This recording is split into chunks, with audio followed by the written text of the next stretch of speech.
រពជំរាបសួរទៅកាន់លោកស្រីបងប្អូននិស្សិតដែលរៀននៅមុខវិជ្ជាបាទវិធីសាស្ត្រស្រាវជ្រាវបាទសប្តាហ៍នេះគឺយើងចូលមកសិក្សានៅក្នុងមេរៀនទី2ដែលនិយាយអំពីបាទវិធីសាស្ត្រឬក៏ការជ្រើសរើសប្រធានបទបាទប្រធានបទអញ្ចឹងយើងមុនចូលមកមេរៀនទី2ហ្នឹងគឺខ្ញុំសូមត្រឡប់ថយក្រោយបន្តិចបាទដើម្បីឲ្យដឹងថាតើមេរៀនទី2វាស្ថិតនៅក្នុងជំហានមួយណាបាទអញ្ចឹងជំហានបាទមេរៀនទី2គឺស្ថិតនៅក្នុងជំហានទី1បាទអញ្ចឹងការពីមេរៀនទី1គឺយើងបានបញ្ចប់ថ្មីនៅក្នុងសប្តាហ៍ទី4កន្លងទៅតែក្នុងហ្នឹងគឺបាទសិក្សាសំខាន់ទាក់ទងជាមួយនឹងនិយមន័យបាទវិធីសាស្ត្រក្នុងការស្រាវជ្រាវបាទគឺយើងបានសិក្សាហើយបន្តមកទៀតអ្វីដែលសំខាន់គឺយើងសិក្សាអំពីដំណើរការនៅក្នុងការស្រាវជ្រាវអញ្ចឹងដំណើរការនៅក្នុងការស្រាវជ្រាវបាទគឺមាន6ជំហានមិនអាចខ្វះជំហានណាមួយទេកាលណាសារណាបទរបស់យើងខ្វះនៅជំហានណាមួយក្នុងចំណោម6ជំហាននេះគឺមិនគ្រប់លក្ខខណ្ឌនៅក្នុងសារណាបទទេបាទហើយបន្ថែមលើនឹងទៀតបាទប្រធានបទគឺជារឿងមួយដែលសំខាន់សម្រាប់បាទក្រុមនីមួយបាទគ្រប់ជំនាញទាំងអស់សំខាន់ណាស់នៅក្នុងប្រធានបទកាលណាយើងធ្វើប្រធានបទខុសជំនាញរបស់យើងគឺយើងពិបាកធ្វើការបាទពិបាកធ្វើការអញ្ចឹងជំហានទាំង6នេះទី1មានបាទបញ្ហានៅក្នុងការស្រាវជ្រាវបាទជំហានទី2ពេលយើងជ្រើសរើសនៅប្រធានបទហើយគឺយើងត្រូវដឹងអំពីការរំលឹកគ្រឹស្ដីបាទឬក៏ការរំលឹកវណ្ណកម្មបាទដែលតាក់ទងជាមួយនឹងប្រធានបទរបស់យើងបាទត្រូវតែមានហ្នឹងហើយជំហានទី3គឺត្រូវតែដឹងអំពីសេចក្តីចង់បានក៏ដូចជាគោលបំណងសមត្ថកម្មនៅក្នុងការស្រាវជ្រាវបាទនៅពេលដែលយើងមានប្រធានបទមួយហើយត្រូវសិក្សាពីប្រធានបទហ្នឹងតើយើងគោលបំណងអីគេដើម្បី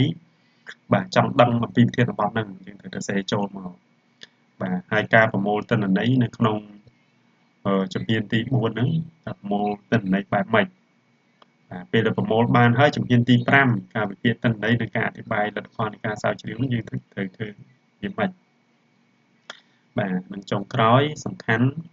គឺការសរសេររបាយការណ៍និងបទបង្ហាញនៃការស្រាវជ្រាវអញ្ចឹងជារួមមកដំណើរការនៃការស្រាវជ្រាវអ្វីត្បិតតែមានរហូតដល់6ជំហានក៏ពិតមែនប៉ុន្តែគោលការណ៍សំខាន់គឺមានតែ3ទេបាទទី1គឺការប្រមូលនៅទិន្នន័យបាទពេលដែលប្រមូលទិន្នន័យមកបានបាទគឺការវិភាគទិន្នន័យបាទការវិភាគទិន្នន័យហើយត្រូវចេះបកស្រាយអំពីទិន្នន័យហ្នឹងបាទអញ្ចឹងការប្រមូលទិន្នន័យការវិភាគទិន្នន័យនិងការបកស្រាយអំពីទិន្នន័យបាទអញ្ចឹងគោលការណ៍នៃការស្រាវជ្រាវគឺមាន3ប៉ុន្តែជំហានមកវាគឺមាន6អញ្ចឹងសូមនិស្សិតទាំងអស់គ្នាសូមចាំទៅកន្លែងហ្នឹងហើយនៅក្នុងហ្នឹងការស្រាវជ្រាវសំខាន់គឺបានបែងចែកជា3គឺការស្រាវជ្រាវបែបគុណភាពបាទការស្រាវជ្រាវបែបបរិមាណនិងការស្រាវជ្រាវបែបចម្រុះបាទចម្រុះអញ្ចឹងយើងនាំគ្នាបាទចូលមកសិក្សានៅក្នុងជំហានទី1តែម្ដងដែលនៅក្នុងមេរៀនទី2នៅក្នុងការជ្រើសរើសនៅប្រធានបទក៏ដូចជាការសិក្សាអំពីបញ្ហានៅក្នុងការស្រាវជ្រាវនេះគឺមានបាទក៏មានរបៀបរបស់វាដែរយើងមិនអាចចេះតែជ្រើសរើសបានទេព្រោះកាលណាជ្រើសរើសដោយបថុយបឋានជ្រើសដោយគ្មានរបៀបគឺយើងធ្វើការទៅរៀងលំបាកបាទជួនកាលអាចលើសសមត្ថភាពយើងជួនកាលអាចស្ទើរជាងសមត្ថភាពយើងប្រធានបទអញ្ចឹងយើងត្រូវធ្វើម៉េចឲ្យប្រធានបទហ្នឹងគឺស័ក្តិសមជាមួយនឹងសមត្ថភាពចំណេះដឹងបទពិសោធន៍ថវិកាធនធានផ្សេងពេលវេលាជាសំខាន់បាទព្រោះការស្រាវជ្រាវនៅកម្រិតបញ្ញាបត្រនេះមានរយៈពេល4ខែមានន័យថាមួយឆមាសបាទនៅក្នុងឆ្នាំទី4ឆមាសទី2គឺយើងចាប់ផ្ដើមធ្វើបាទអញ្ចឹងរយៈពេល4ខែតែយើងគួរយកប្រធានបទបែបម៉េចបាទចំណេះដឹងរបស់យើងមានកម្រិតប៉ុណ្ណឹងតែយើងជ្រើសរើសយកប្រធានបទបែបម៉េចបាទអូខេនៅក្នុងនេះគឺមាន4ជំហានបាទ ប្រភពនៃបញ្ហាស្រាវជ្រាវនិងការកំណត់នៅបញ្ហាស្រាវជ្រាវនោះគឺមាន4បាទគឺមាន4ចំណុចមិនមែន4ជំហានទេគឺមាន4ចំណុចដែល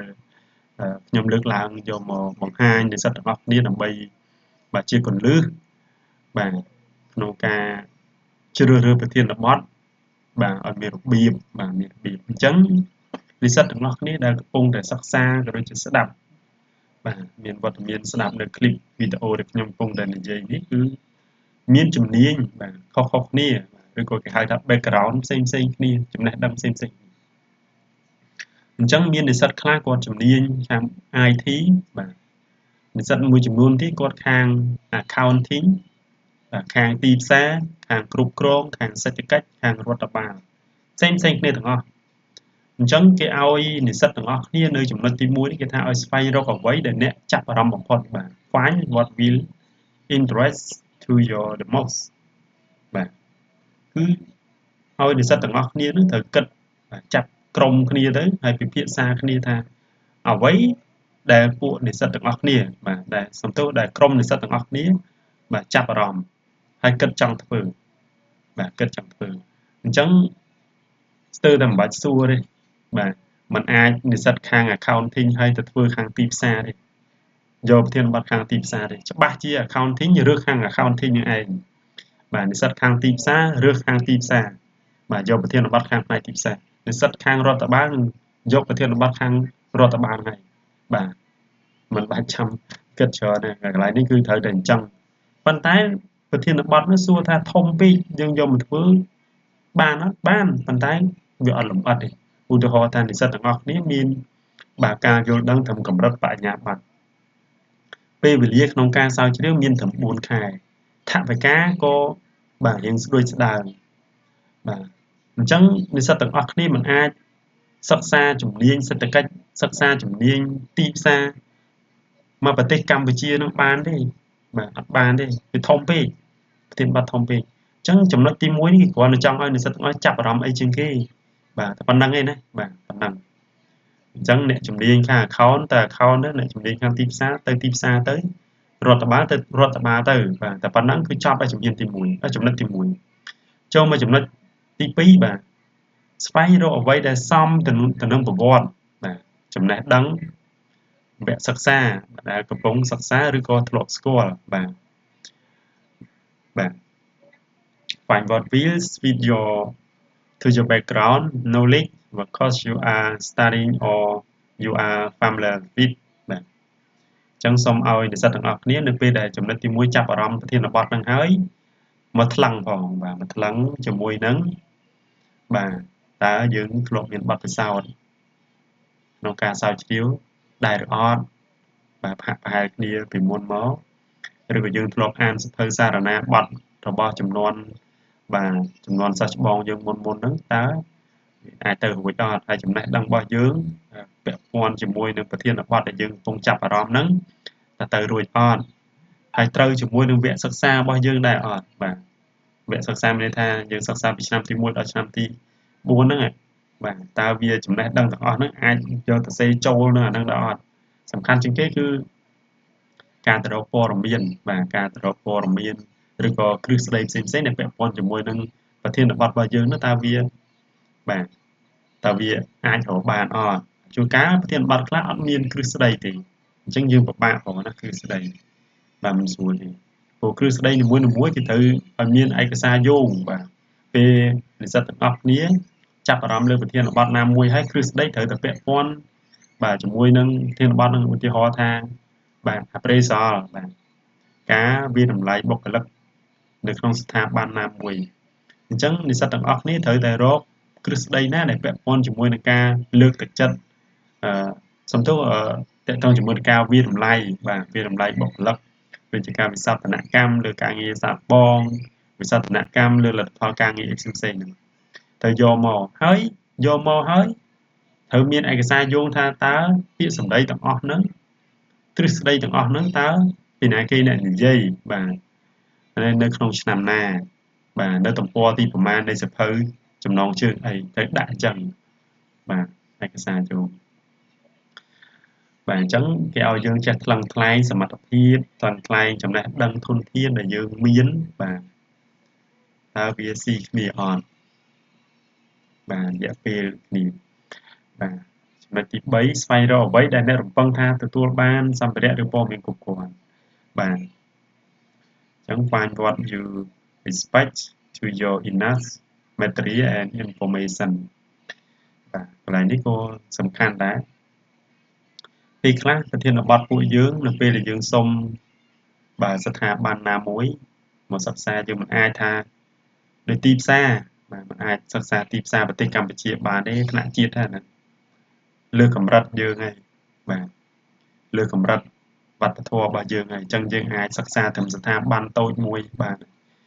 ស្ថាប័នដូចឧទាហរណ៍ដូចជាធនាគារដូចជាក្រុមហ៊ុនបាទក្រុមហ៊ុនតូចណាមួយក៏បានដែរបាទក៏យើងអាចយកមកបានព្រោះកម្រិតយើងត្រឹមបញ្ញាបត្រអញ្ចឹងតកតងជាមួយនឹងទិន្នន័យក៏ដូចជាព័ត៌មានខ្លះបាទគេលាក់គេឲ្យបែកចេញមកក្រៅគេអញ្ចឹងនៅពេលដែលយើងទៅសុំគេបាទសុំស្ថាប័នគេយកមកធ្វើការសិក្សាស្រាវជ្រាវនោះយើងត្រូវបង្ហាញអំពីប្រធានបទយើងបង្ហាញអំពីសំណួរដែលយើងចង់ដឹងហ្នឹងត្រូវសួរគេថាយើងចង់ដឹង10ចំណុច20ចំណុចយើងត្រូវរៀបចំសំណួរហ្នឹងទុកឲ្យហើយនៅពេលដែលគេយើងសុំគេគេតែងតែចង់ដឹងថាបាទ research proposal គេហៅថា research proposal ហ្នឹងបាទយើងចង់ដឹងឲ្យគេខ្លះយើងឲ្យយើងសរសេរអាហ្នឹងឲ្យគេមើលទើបគេព្រមព្រោះឯកសារខ្លះឧទាហរណ៍ថាគេព្រមប៉ុន្តែយើងអត់ទាន់បានអានឯកសារហ្នឹងផងខ្លាចគ្រូបាទខាតបង់យើងដែលយើងខំចុះទៅស្រាប់ចុះទៅសំណួរចំអាកន្លែងដែលគេលាក់ទិន្នន័យដែលគេលាក់ឯកសារដែលគេលាក់ហ្នឹងគឺគេឲ្យបែកចេញមកក្រៅចំអាហ្នឹងគឺយើងចំជាពិសេសគឺតកតងជាមួយខាងផ្នែក Finance Account ហ្នឹងបាទអញ្ចឹងត្រូវសួរនាំធ្វើ research proposal ហ្នឹងជូនទៅខាងអង្គភាពដែលយើងចង់ធ្វើការសិក្សាស្រាវជ្រាវនោះសួរទៅគេឲ្យហើយតើព័ត៌មានទាំងអស់ហ្នឹងដែលក្រុមនិស្សិតពួកយើងបាទទៅសុំចុះហ្នឹងតើស្ថាប័នមួយហ្នឹងអាចឲ្យបានអត់ដើម្បីធ្វើចងក្រងធ្វើជាសារណាប័ត្របញ្ចប់លក្ខន្តិកៈលក្ខខណ្ឌបញ្ញាបត្ររបស់យើងតែយើងអាចតែគេអាចឲ្យយើងបានអត់អញ្ចឹងត្រូវច្បាស់កន្លែងហ្នឹងបាទបទពិសោធន៍និងព័ត៌មានហ្នឹងបាទកន្លែងនេះខ្ញុំបករៀងខុសទទួលព័ត៌មានការពិតគឺបទពិសោធន៍ទេបាទហើយចំណុចទី4ស្វែងរកអ្វីដែលស្របនឹងពេលវេលារបស់អ្នកស៊ើបអង្កេតបាទអញ្ចឹងពីខ្ញុំជំរាបពីខាងដើមអញ្ចឹងថាប្រធានបទយើងគឺរឿងធ្វើម៉េចកុំឲ្យធំពេក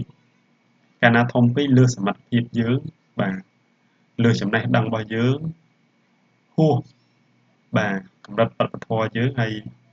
ព័ត៌មានខ្លះឲ្យអត់គ្រប់អត់លម្អិតហើយសំខាន់ចុងក្រោយនោះគឺពេលវេលា4ខែហ្នឹងគឺយើងធ្វើម៉េចបាទខ្លាចតែធំពេកទៅ4ខែធ្វើអត់ចប់ធ្វើប្រហោងក្នុងហ្នឹងអត់បានលម្អិតព្រោះនៅក្នុងសារណាបទហ្នឹងគឺត្រូវតែមានលក្ខណៈ SMART បាទ SMART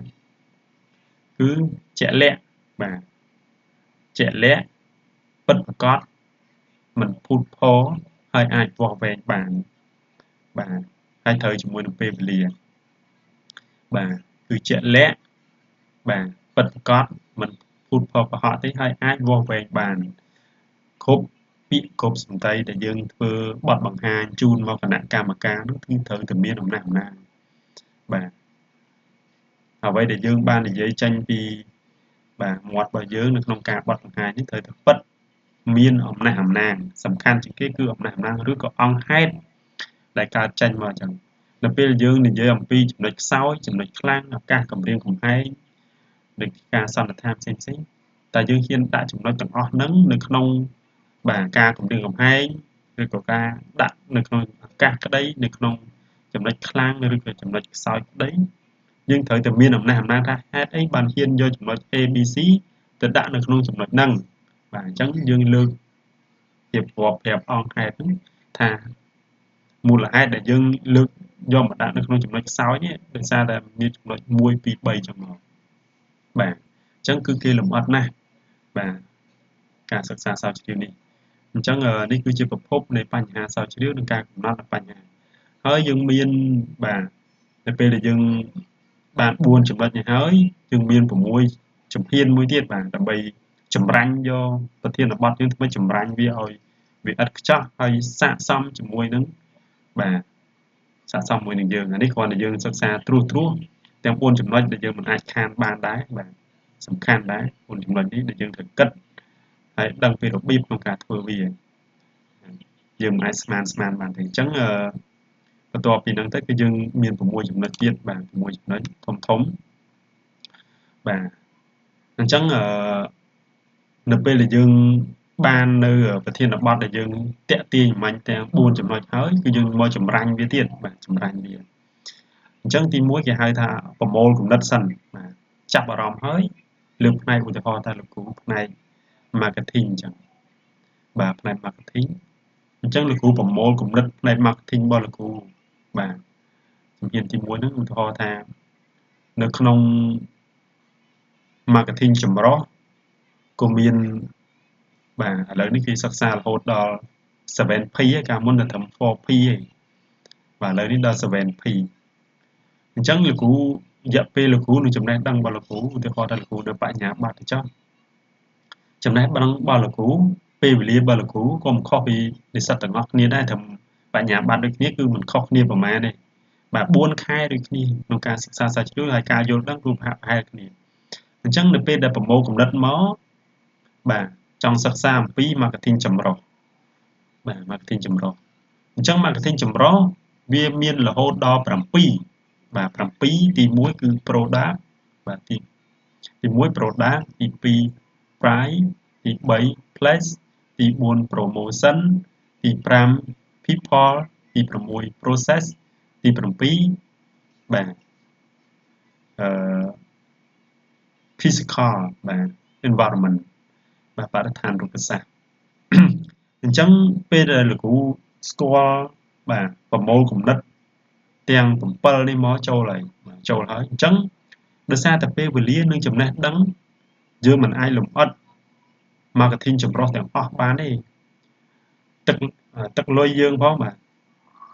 ចំនួនធនធានការយល់ដឹងពេលវេលាហ្នឹងផងអញ្ចឹងយើងមិនអាចយកទាំង marketing ចម្រុះទាំង7ហ្នឹងមកសិក្សានៅក្នុងស្ថាប័នណាមួយទេបាទព្រោះវាធំពេក4ខែហ្នឹងអត់គ្រប់ទេ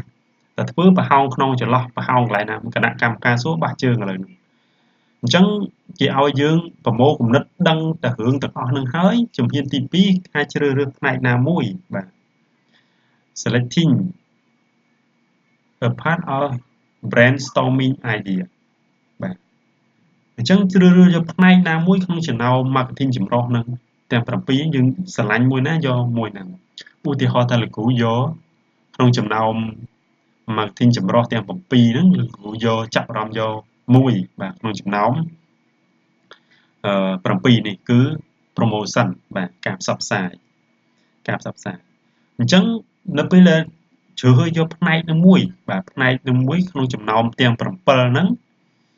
បាទនឹងអត់ទាន់អស់ទៀតដោយសារវានៅរឿងធំព្រោះ promotion វាបែងចែកតទៅទៀតបាទpromotion ហ្នឹងបានបែងចែកតទៀតបានបែងចែករហូតដល់4នោះវាមាននៅក្នុងហ្នឹង advertising បាទ advertising ហើយបាទមាន sale promotion មាន personal selling មាន public អញ្ចឹងមាន4ផ្នែកទៅទៀតអញ្ចឹងគេឲ្យចំណុចទី3បាទចំណុចទី3ការបំបែកបញ្ហាដែលបានជ្រើសរើសរួចក្នុងចំណុចទី2ហ្នឹងឲ្យបំបែកទៅទៀតបាទបំបែកទៀតព្រោះវានៅធំទៀតបាទវានៅធំដដែលយើងបំបែកវាពីដើមមួយហើយទៅមែកហើយបំបែកមែកតូចៗវានៅតែធំទៀតអញ្ចឹងគេឲ្យយើងបំបែកទៀតចំណុចទី4ខ្លាចយើងទៅអត់រួចថាគិតថាអូខេប៉ុន្តែនិស្សិតអស់នេះថាហេលោកគ្រូខ្ញុំបំបែកវាបានប៉ុណ្្នឹងហើយខ្ញុំទៅរួចហើយ4ខែអូខេអញ្ចឹងមិនទៅតដល់ជំហានទី4ទៀតទេឬក៏ដល់ជំហានទី5ទី6ទៀតទេតែត្រឹមទី3ហ្នឹងបានឧទាហរណ៍ថាយកត្រឹម promotion ហ្នឹងទៅបានបាទ promotion ហ្នឹងទៅបាទបំបែកទៅ advertising ទៅត្រឹម advertising ទៅបានមិនបាច់ចាំតទៀតប៉ុន្តែបើសិន advertising វានៅធំបាទ sale promotion ក៏វានៅធំ personal selling public នៅធំអា4ហ្នឹងនៅធំដែរយកទៅអត់រួចទេធំពេកបាទយកទៅលំអិតអត់កើតទេនៅក្នុងអង្គភាពគេហើយអង្គភាពគេក៏មិនងាយឲ្យឯកសារទាំងអស់ហ្នឹងមកដែរអញ្ចឹងគេឲ្យយើងតទៅទៀតជំហានទី4ការជ្រើសរើសយកផ្នែកមួយក្នុងចំណោមដែលបានបំបែកក្នុងចំណុចទី3អញ្ចឹងពេលដែលគ្រូបំបែកពីជំហានទី2ដែលបំបែកពីបាទ marketing ចម្រុះទាំង7ហ្នឹងបំបែកយកមួយបំបែកយកតែផ្នែកមួយទេគឺ promotion អញ្ចឹងនៅពេល promotion មកជំហានទី3គេឲ្យយើងបំបែកទៀត promotion ចែកចេញជា4តទៀត advertising sales promotion personal selling public អញ្ចឹងមកដល់ជំហានទី4គេឲ្យបំបែកក្នុងជំហានទី3ដដែលអញ្ចឹងលោកគ្រូចាប់អារម្មណ៍ថានៅក្នុង advertising ឬក៏ចាប់អារម្មណ៍នៅក្នុង sales promotion អញ្ចឹងក្នុងចំណុចចំណុចទាំង4ហ្នឹងលោកគ្រូយកតែមួយឯងគឺ sales promotion បាទ sales promotion ឬក៏ personal selling បាទ personal selling គឺសំដៅទៅដល់បាទបុគ្គលិកឬក៏ CEO គឺសំដៅដល់អ្នកលក់សេវាបាទហើយបុគ្គលិកផ្នែក sale ហ្នឹងគឺទាក់ទងជាមួយអ្នកលក់ទំនិញ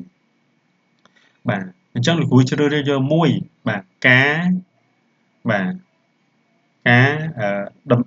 ឬក៏ការគ្រប់គ្រងលក់របស់បុគ្គលិកផ្នែកលក់ឬក៏ការបាទរៀបចំព្រឹត្តិការណ៍តាមតន្ត្រីឬក៏ការតាំងពិព័រណ៍អញ្ចឹងនៅពេលដែលលោកគ្រូជ្រើសរើសយកមួយ sale promotion ឬថា sale promotion ចុះការរៀបចំផ្សព្វផ្សាយតាមព្រឹត្តិការណ៍ប៉ុន្តែព្រឹត្តិការណ៍ហ្នឹងមាន2ទៅទៀតបាទមាន2ការប្រគំតន្ត្រីនិងការតាំងពិព័រណ៍អញ្ចឹងបើសិនតែគិតថាការប្រគំតន្ត្រីមួយដំណើរការវារៀបឆាករបៀបក្នុងការផ្សព្វផ្សាយធ្វើយ៉ាងម៉េចវាមានច្រើនជំហានហើយវាធំដែរបើសិនយក personal sale promotion វាចែកចេញជា2អញ្ចឹងគេឲ្យយើងបើទៅអត់រួចទេគេឲ្យប្របែកទៀតជំហានទី5ហ្នឹងប្របែកទៅជំហានបាទបន្តទៀតបាទអញ្ចឹងក្នុងចំណោមបាទ sale promotion ដែលប្របែកទៅការតាំងពិព័រណ៍ឬក៏ការប្រគំតន្ត្រីអញ្ចឹង2ហ្នឹងយកមួយណាបើសិនតែយើងគិតថា2ហ្នឹងទៅរួចហើយអញ្ចឹងយើងចប់ហើយត្រឹមជំហានទី5ហ្នឹងបានមិនតទៅជំហានទី6ប៉ុន្តែបើសិនតែជំហានទី5ហ្នឹងវានៅតែធំដែរគេឲ្យប្របែកទៀតការប្រគំតន្ត្រីនិងការតាំងពិព័រណ៍យកមួយទៅបានហើយបាទអញ្ចឹងសម្រាប់ចិត្តយកមួយក្នុងចំណោម2ហ្នឹងបាទការប្រគំតន្ត្រីក៏បានការតាំងពិព័រណ៍ហ្នឹងក៏បានដែរបាទអញ្ចឹងចុងក្រោយយើងបានប្រធានបទមួយដែលស័ក្តិសមជាមួយនឹងពេលវេលាចំណេះដឹងបាទបទពិសោធន៍ក៏ដូចជាបាទលក្ខណៈនៃក្រុមរបស់យើងដែលអាចទទួលយកប្រធានបទប៉ុណ្ណឹងស័ក្តិសមជាមួយនឹងសមត្ថភាពរបស់ខ្លួនឯងហើយជាមួយពេលវេលាជាមួយធនធានអីចឹងទៅបាទនេះគឺ6ចំណុចហ្នឹងបាទ6ចំណុចហ្នឹងអញ្ចឹងជារួមមកវិញគាត់ចង់ឲ្យនិស្សិតទាំងអស់គ្នាបាទចេះអំពីការកំណត់នៅប្រធានបទមួយដែលស័ក្តិសមនៅក្នុងបាទការសរសេរសារណាបទយើងឲ្យវាមានលក្ខណៈលម្អិតហើយដើម្បីឲ្យលម្អិតគឺយើងត្រូវបំបែកគំនិតបំបែកប្រធានបទរបស់យើងនឹងឲ្យវាកាន់តែតូចពេលណាគឺល្អពេលហ្នឹងដើម្បីឲ្យយើងលម្អិតបាទពេលណាយើងយកធំពេកយើងសរសេរហ្នឹងគឺវាអត់បានលម្អិតទេបាទបានលម្អិតទេច្បោលតែអញ្ចឹងដល់ពេលគេសួរគណៈកម្មការសួរចង់ដឹងអំពីលម្អិតគឺយើងអត់ដឹងទេអ្វីដែលសំខាន់នៅក្នុងសារណាបទមិនមែនប្រធានបទនឹងធំទេ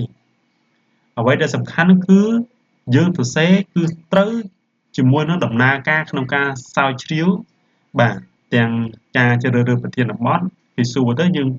ប្រាប់អំពីដំណើរការនៃការជ្រើសរើសប្រធានបទនៅពេលដែលការជ្រើសរើសប្រធានបទហើយយើងជ្រើសរើសសំណាក់ដែលត្រូវសម្ភាសបាទរបៀបក្នុងការគណនារកទំហំសំណាក់ក្នុងការសម្ភាស